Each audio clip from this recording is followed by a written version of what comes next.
నమస్తే సార్. నమస్కారం. చాలా మంది క్రెడిట్ కార్డులు వాడుతూ ఉంటారు. ఏంటంటే దీని ద్వారా కూడా మనీ సంపాదించవచ్చు అని చెప్తూ ఉంటారు. అసలు క్రెడిట్ కార్డులు ఉపయోగించి కూడా మనీ సంపాదించవచ్చు అంటారా? ఒకవేళ అలాంటి వేస్ ఉంటే ఎట్లా సంపాదించవచ్చు అంటారు? శ్రీశ్రీ గారు చెప్పినట్లు కాదేది కవిత్వానికి అనర్హం.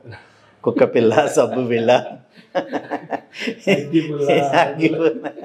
ఎక్కడి నుంచి అయినా సరే కవిత్వం చేయొచ్చు అనేటటువంటిది ఇక్కడ కూడా వర్తిస్తుంది.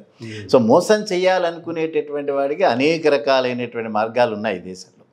ఇప్పుడు మనకి కొంతమంది డిఫాల్టర్స్ పేర్లు చెప్పను, కానీ ఇక్కడ ఉన్నటువంటి ఒక ప్రముఖ మీడియాకు సంబంధించినటువంటి వ్యక్తి దాదాపు ఒక 5,000 కోట్ల రూపాయలు 6,000 కోట్ల రూపాయల వరకు రుణాలు ఎగవేత వేసినాడు. ఎందుకని ఎగవేత వేసినాడు? తను సక్రమంగా మీడియా నడిపించినంత కాలం కూడా ఎక్కడ ఏ రకమైన ఇబ్బందులు పడలేదు. బట్ వాటిని ఫండ్స్ని డైవర్ట్ చేసి ఐపీఎల్లోకి వెళ్ళాడు. వెళ్ళగానే అంతే కొలాప్స్ అయిపోయినాడు. అక్కడ అది మాయా ప్రపంచం. అది ఆ మాయా ప్రపంచంలోకి వెళ్ళి తనది కానటువంటి బిజినెస్లోకి దాని ఎంటర్ అయ్యి ఉన్నటువంటి మనీ పోగొట్టుకుని ఏ పర్పస్ కోసం అయితే బ్యాంక్ నుంచి రుణాలు తీసుకున్నాడో ఆ పర్పస్ని దాటారు. మరి అది చేసిన మోసమే కదా అది. సో ఇంత పెద్ద వ్యవస్థ ఉండి తను చాలా 20 కళ్ళతో అబ్జర్వ్ చేసేటటువంటి వ్యవస్థలో ఫండ్స్ని డైవర్ట్ చేసేసి చివరికి ఇబ్బందుల్లో పడిపోయి చివరికి ఒక డిఫాల్టర్గా అయ్యి జైళ్ళ పాలయ్యి ఉన్న పరువు కాస్త పోగొట్టుకున్నాడు. క్రెడిట్ కార్డులో కూడా అంతే ఉంటుంది.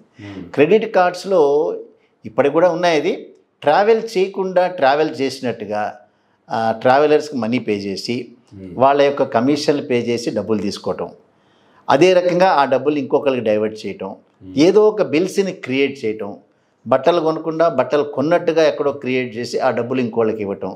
అంచేది ఇవన్నీ సర్వసాధారణం. శ్రీశ్రీ గారు చెప్పినట్లే కదా.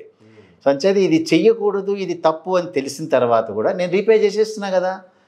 క్రెడిట్ కార్డ్ పర్పస్ ఏమిటి అసలు? క్రెడిట్ కార్డ్ అంటే మీనింగ్ ఏమిటి?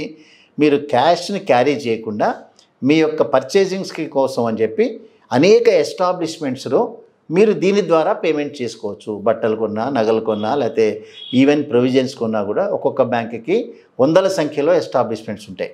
ఒకవేళ ఈ బ్యాంకులో కాకపోయినా ఇంకొక బ్యాంకులో కూడా క్రెడిట్ కార్డుని దాన్ని వాడుకునేటటువంటి అవకాశాలు.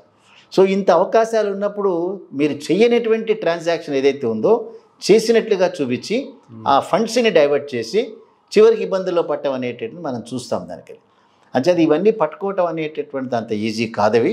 అయినప్పటికీ కూడా క్రెడిట్ కార్డులో కూడా ఫండ్స్ని డైవర్ట్ చేయటం, అట్లాగే దాన్ని మిస్యూటిలైజ్ చేయటం అనేటటువంటిది అవకాశం ఉండేటటువంటి ఏరియాస్ ఇవన్నీ కూడా. జనరల్గా క్రెడిట్ కార్డులో కూడా డైరెక్ట్గా దాంతో కొంత అమౌంట్ డ్రా చేసుకోవడానికి కూడా అవకాశం ఇస్తాడు. కొంత క్యాష్ రూపంలో డ్రా చేసుకుని కూడా వాడుకోవచ్చు, కొంత కార్డు రూపంలో వాడుకోవచ్చు అనేటువంటిది. కానీ చాలామంది దీన్ని తీసుకెళ్ళి పెట్రోల్ బంక్స్లో కావచ్చు, లేదంటే ఇంతకుముందు మీరు చెప్పినట్లుగా కొంతమంది వ్యాపారస్తుల దగ్గరికి వెళ్ళి వీళ్ళకి అవసరం లేకపోయినా కూడా వాళ్ళు అక్కడ పర్చేజ్ చేసినట్లుగా వాటిని చూపిస్తూ ఉంటారు.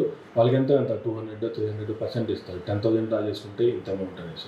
ఈ రకంగా కూడా వీటిని ఇట్లా ట్రాన్సాక్షన్ చేసుకోవచ్చు అంటారా? అంతా ఒక ర్యాకెట్. ఎట్లా అయితే కంట్రీస్ డెవలప్ పోతుంటున్నాయో ఆ రకంగానే సైబర్ క్రైమ్స్ ఇవన్నీ కూడా డెవలప్ అయ్యేటటువంటి అవకాశాలు. ఒక చిన్న ఎగ్జాంపుల్ ఏంటంటే, ఒక చోట తను క్రెడిట్ కార్డు ఉపయోగించుకోవడానికి వెళ్ళి ఉపయోగించుకోగానే అతనికి ఉన్నటువంటి ఆధార్ నెంబర్ ద్వారా అతని వివరాలన్నీ తీసుకుని షాప్స్ అండ్ ఎస్టాబ్లిష్మెంట్ యాక్ట్ ప్రకారం ఇతని ఫోటో పెట్టి ఇతని ఆధార్ నెంబర్ పెట్టి ఒక షాపుని తీసుకుని దాని ద్వారా అనేక బ్యాంకుల యొక్క క్రెడిట్ కార్డు మోసాలు చేసి మధ్య లైట్లోకి వచ్చినాయి ఇవన్నీ కూడా. అంచేత చిన్న మిస్టేక్, ఇతనికి సంబంధం లేదు, ఇతని సంబంధం లేకపోయినా అవసరాల కోసం మన తీసుకునేటటువంటి ఉద్దేశించబడినటువంటి అవసరం కోసం కాకుండా వేరే రకంగా దాన్ని మళ్లించినాడు కాబట్టి వాళ్ళు దాన్ని అడ్వాంటేజ్ తీసుకుని ఇతని ఫోటో పెట్టి ఇతని పేరు మీద ఒక షాప్ను ఓపెన్ చేయటం, తద్వారా జనాలను చీట్ చేయటం, పోలీసులకు పట్టుబట్టడం, ఏమాత్రం సంబంధం లేని ఈ వ్యక్తి మీద పోలీసులు ఇంట్రాగేషన్ చేయటం, కొంతకాలం డిస్టర్బ్ అవటం, ఇవన్నీ చూసాం మనం.